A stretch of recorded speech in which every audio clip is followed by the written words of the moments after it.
I've never seen one of those movies. I couldn't name what movie those movies were from. I literally could give a The release in 2018, became the biggest, highest grossing slasher film of all time. So why do you think people have fallen back in love with the franchise in this such a massive way? Honestly, I think it's because David Green made, as you said, just an excellent film. I think people have always been interested in Laurie Strode and Michael Myers as a good versus evil collision. And some of the movies have worked well, some of them have worked less well. And I think the way that David wove in the effect of 40 years on a woman like that, the loss of her daughter, the estrangement from her daughter and granddaughter, the isolation, all of the trauma that surrounded her, her vigilance, her monofocus, all of that. I really think the confluence of that filmmaking, that story about female trauma, colliding with the Me Too movement, it just created an energy force that really was extraordinary. Excited to have you back in the franchise. You were Lindsay Wallace in the original, but what was it like being back in Haddonfield with Jamie and the other OGs taking on Michael? It was unbelievably surreal and exciting. And even though we were doing night shoots every night, I just felt so exhilarated and just happy to be there, reprising this role and doing what I love most, which is acting. I think what's interesting is rewatching the original 78 film and then watching Halloween Kills last week was how more graphic the kills are to try to make them new. I wonder for you, watching the final product, do you find that you're having to look away? Can you sit through it? Because I found myself wincing. No, I had a pillow over my head 95% of this movie. Here's my philosophy about it, though, and I think it's important. It isn't gratuitous. It isn't, ooh, it's the second movie, we have to make it bloodier. It has to do with transcendence. I think that the 2018 movie ended with a trap being set and Michael stepping into the trap, falling into the trap. And I think you could have ended the 2018 movie with Laurie Strode dying in the back of that truck. She would have been reunited with her daughter and granddaughter, and Michael Myers would be dead. Because we open this movie with Michael surviving the fire, his transcendence out of that blaze, the phoenix rising from this smolder, this burning building, that man who emerges is next level Michael 2.0. It's Michael transcended. It's Michael with a brutality and a vengeance and a cruelty and a rage and a mania that we've never seen. And I think it's appropriate as a result, because I think he got very close to not getting out of that. Talking back to 1978, obviously we had some old faces come back, Kyle Richards among them. How is that being reunited with her, especially now? I mean, she's grown up. Well, yes, they've all grown up. I loved what David was going to do. He explained to me that the concentric circles of violence and rage and trauma that happened to Laurie Strode didn't just happen to Laurie Strode. Those two children came in contact with Michael Myers. Sheriff Brackett lost his daughter.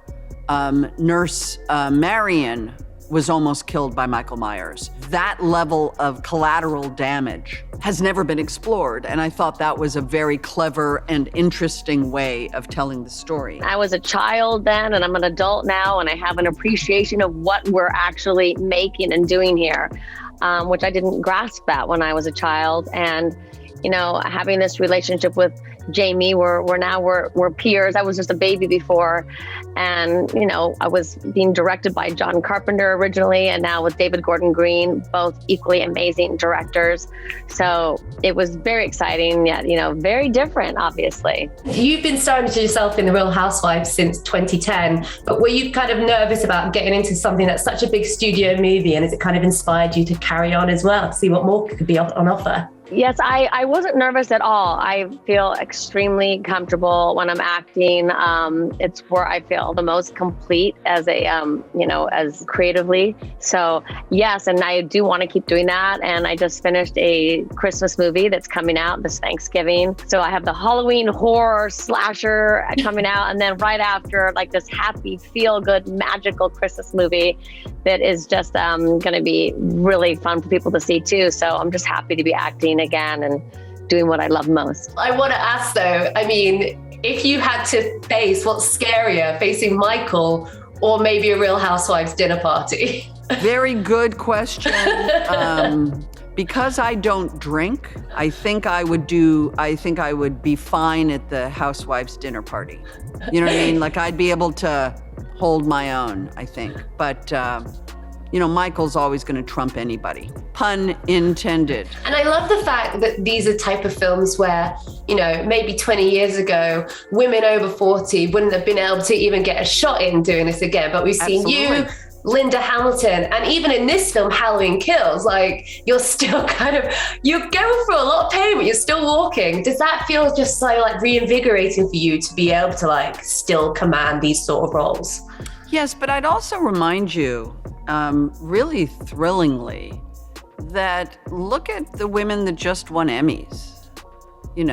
Olivia Colman and, Frances McDormand just won the Oscar. I mean, these are also women over 50 who are, well, not Olivia Colman, but you know what I mean, who are really still working. I think the opportunities for women are changing and growing and, obviously too late, and too little, but never too late because I think things are shifting. This whole film is going to have a bit of a vigilante mob taking down Michael. But if the mob was the Real Housewives cast, who would be the least likely to survive? I mean, probably me because I'm so scared. I mean, Kyle is terrified of the dark even. I mean, I'm somebody who checks under my bed at night. So I would definitely not be running toward Michael Myers like I am in the movie. I would be running away. And I'm really fast and pretty athletic, so I think I'd get out of there pretty fast. And who would be then the final girl, or should I say the final wife? From our franchise, I'm gonna give. I'd probably say Erica. I think she's tough and she would take it on. I wanted to do a bit of a quick fire about who has the most kills. Michael Myers has killed 121 people up until the end of 2018 Halloween. But can you say higher or lower how he fared against other horror icons? So, do you think Chucky had got more or less kills than Michael? Less. Correct. Freddy Krueger, higher or lower than Chucky? Higher. Lower. He got 42. Chucky got 74. And I'll do one more because I feel like Jason Voorhees is quite a big one. How did he get higher or lower than Freddy Krueger? Higher. Correct. There you go. Let me just say something. I just need to let your listeners know one thing. I've never seen one of those movies. I couldn't name what movie those movies were from. I literally could give a and just guess, out of my ass because I have no idea because I don't even know Chucky was a thing. It's because you're the queen of Scream. Therefore, you intrinsically know these things, Jamie. It's I just know. I'm the great sage of horror.